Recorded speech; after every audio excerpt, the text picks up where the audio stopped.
Alors bonjour, mon nom est Ron Racine, je suis le directeur de la formation pour Snap-on équipement pour l'Amérique du Nord et l'Amérique latine. Aujourd'hui, nous sommes en présence du TruePoint. Le TruePoint est un appareil qu'on utilise pour l'étalonnage des caméras et des radars sur les véhicules avec les systèmes de contrôle avancés. Donc aujourd'hui, je vais vous donner une petite présentation rapide sur la façon dont elle fonctionne. Ici, j'ai un Toyota RAV4. On va calculer faire l'étalonnage du radar et de la caméra environ 15 à 20 minutes maximum, puisque je vais parler en même temps. Donc, au départ, ce qu'on va faire, c'est placer l'appareil en face du véhicule environ 1 mètre. On va présenter le véhicule à l'appareil. Ensuite, on installe les roues. Donc, on utilise une pince qui va agripper le pneu et non la roue. Donc, on ne laisse pas d'empreinte sur la roue s'il y a la poussière de frein et on ne touche pas à la roue du tout, donc on ne peut pas endommager la peinture. Ici, vous remarquez aussi que l'appareil a un système de ratchet ou un rochet. Donc, il y a un embrayage ici qui engage le système pour s'assurer que la prise est solide sur le pneu. Donc, ensuite, l'autre chose qu'on va faire, donc on vient ici à la console et on va sélectionner le véhicule. Donc, on peut sélectionner le véhicule de cette façon-ci avec un appareil électronique. Et moi, je vais le faire manuel pour vous donner un peu plus de détails. Donc, au démarrage, on va choisir le fabricant. C'est un Toyota. L'année, c'est un 2020. Le modèle, c'est un RAV4. Et les options, celui-ci a des jantes de 19 pouces pour l'Amérique du Nord.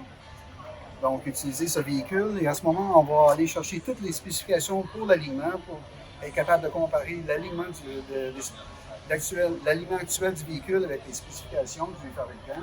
Et aussi, on va aller chercher toutes les dimensions pour le positionnement des cales ou des cibles pour l'étalonnage du radar et de la caméra. Donc, on choisit le radar avant, caméra avant, et on clique sur suivant.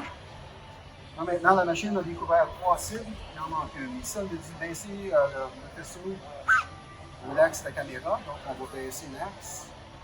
Et maintenant, dans les 4 cibles, et puis on voit le profil du TruePoint dans le centre, on verra, donc on est prêt à rouler.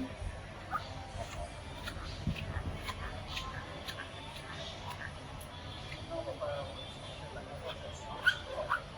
Ça, c'est pour découvrir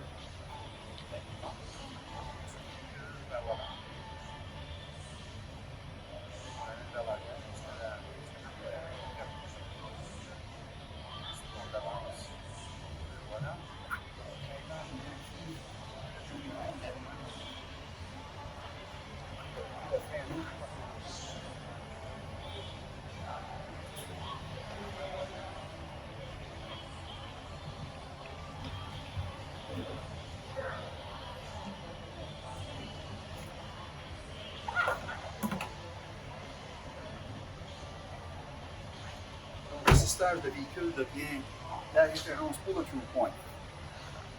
Voilà si l'alignement est bon. Donc, l'alignement a passé. La prochaine étape, c'est de découvrir le niveau du plancher. Ça, c'est une question qu'on a de plus en plus. Le plancher doit être au niveau de combien?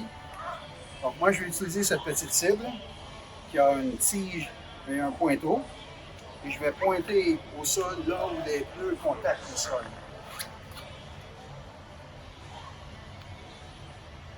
OK? Je vais présenter la cible de la caméra. J'obtiens le point de contact. En gauche.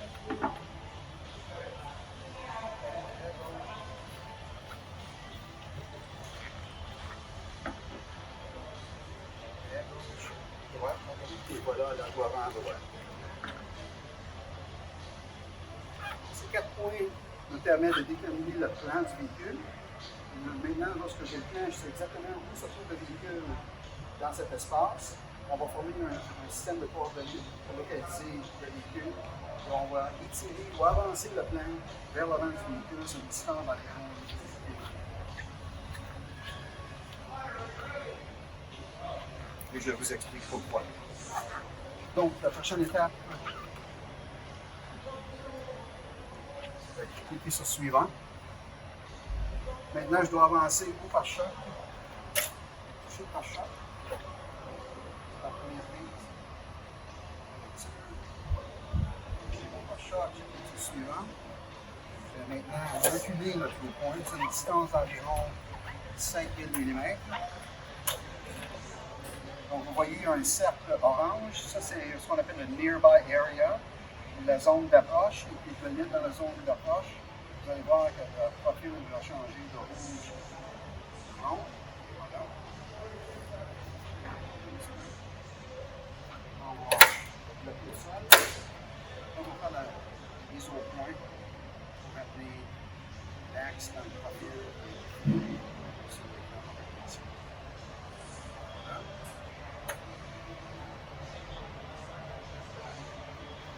Donc, la distance est correcte. Maintenant, on va soulever l'axe de caméra. On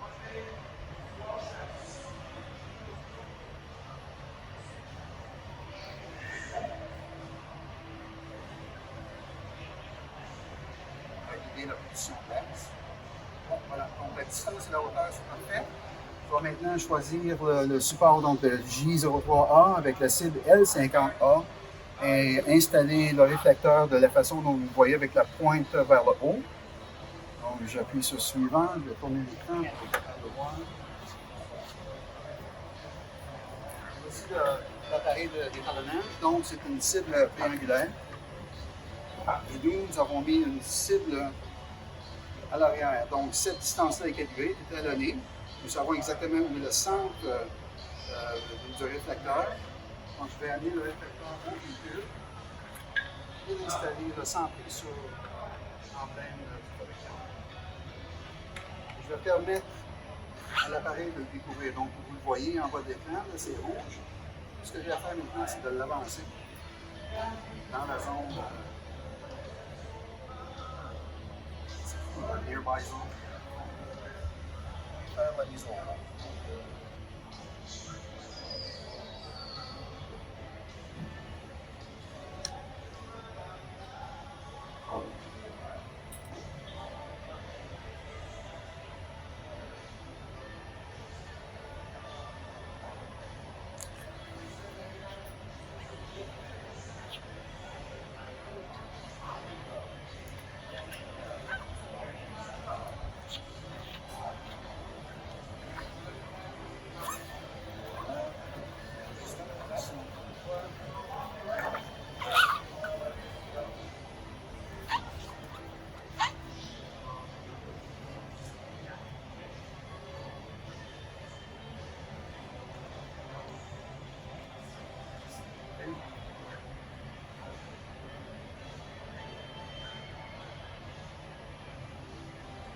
Voilà, l'appareil a des petites corrections additionnelles à faire.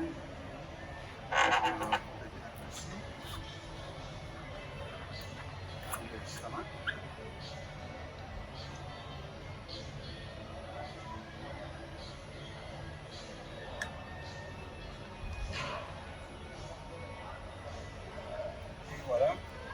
Maintenant, on va valider la distance. C'est à 2992 mm sur 3000 mm. Et on va placer la hauteur.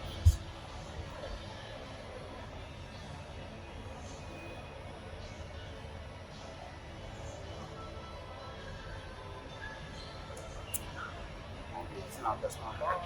Je peux plancher pas de niveau. On compense pour le fond du plancher.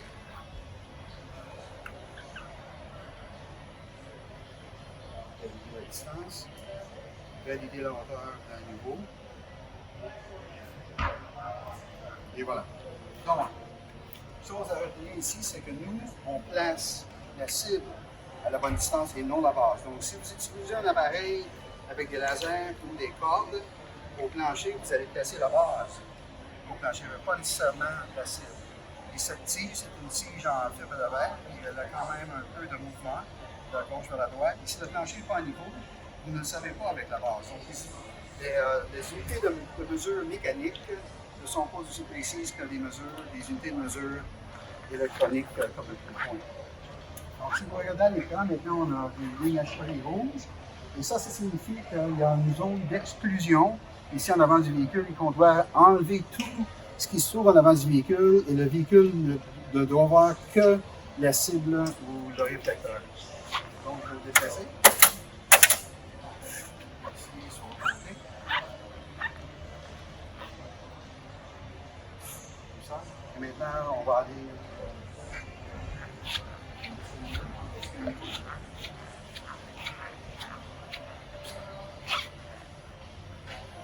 Bon, avec le scan tool, je vais trouver Front Radar Sensor, donc c'est le radar avant.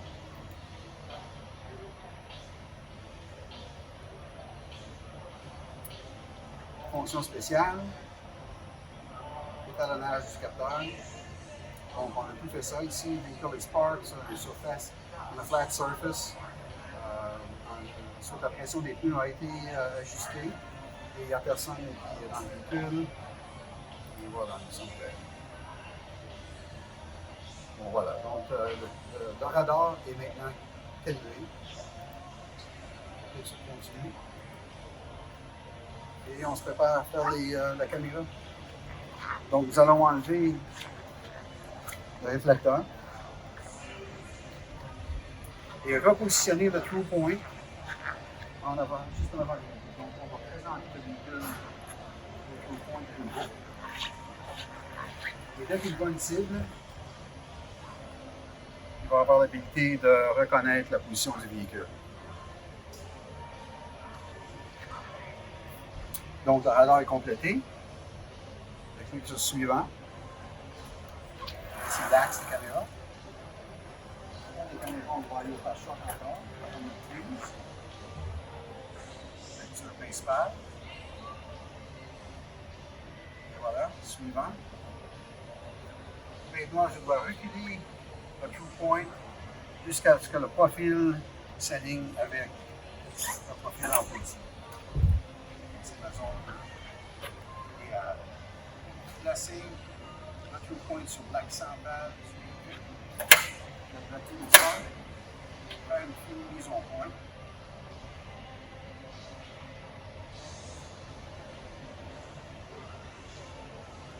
Donc, la sensibilité, la précision de l'appareil à ce moment-ci, c'est plus ou moins 1 mm en distance et en hauteur, 0.05 degrés sur l'angle. Donc, on va soulever l'axe des caméras à la hauteur déterminée prescrite par le fabricant.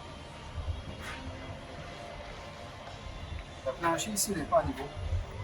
Donc, le plancher penche vers la gauche du véhicule, vers la droite du véhicule. Donc, l'appareil, lorsque j'ai soulevé l'axe des caméras, non seulement il est allé vers le haut, mais il est aussi allé vers la gauche. Donc, là, je vais le replacer sur l'axe central du véhicule. Je vais ranger le frein. Puis, je vais chercher ma position. On va régler la position au niveau.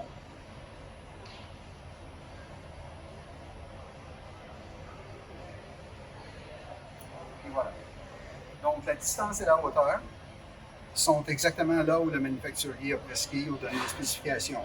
Chose différente entre le true point et un appareil mécanique, c'est que la hauteur des caméras est basée sur le point de contact des pneus au sol, puisque la caméra est dans le pare-brise, sa hauteur est déterminée à partir du point de contact des pneus ici.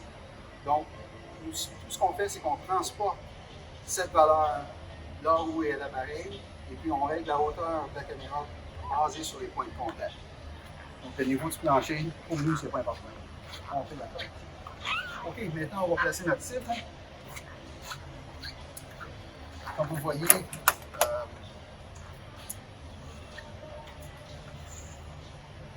les points de soutien pour la cible, pour les cibles sont électroniques.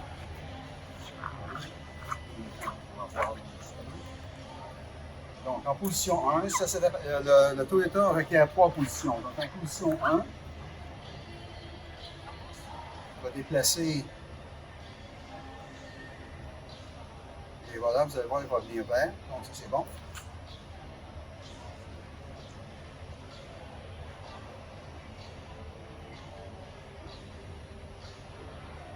Et voilà, donc, on met notre cible. Et nous sommes prêts à faire l'étalonnage. Nous allons au Scan Tool. Normalement, le Scan Tool se trouvait avec l'appareil, mais ici on est dans un trade show, donc on doit utiliser de façon différente. Front Camera Recognition, fonction spéciale. Recognition Camera Axis Adjust, donc l'ajustement de l'axe optique de la caméra. On continue. Voilà, on a fait ça.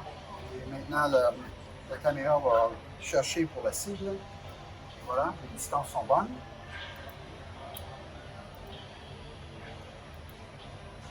Donc, set up the target at position 1. Donc, il faut placer la cible dans la position 1. C'est ce que nous avons déjà fait. On appuie sur Continue. Donc, la caméra a pris cette lecture et maintenant, on doit aller à la position 2. Pour aller à la position 2, on va cliquer sur Suivant. Valider qu'on a terminé cette procédure. Cliquez sur Suivant et positionner pour la deuxième séquence. Donc, on va déplacer.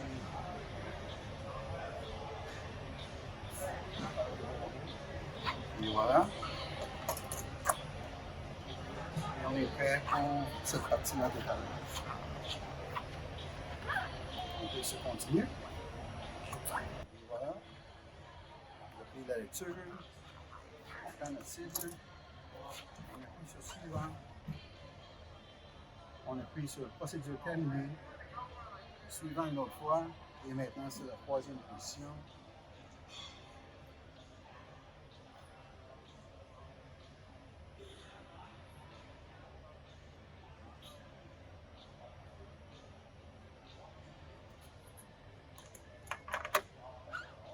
Voilà, il est vert, donc c'est vert.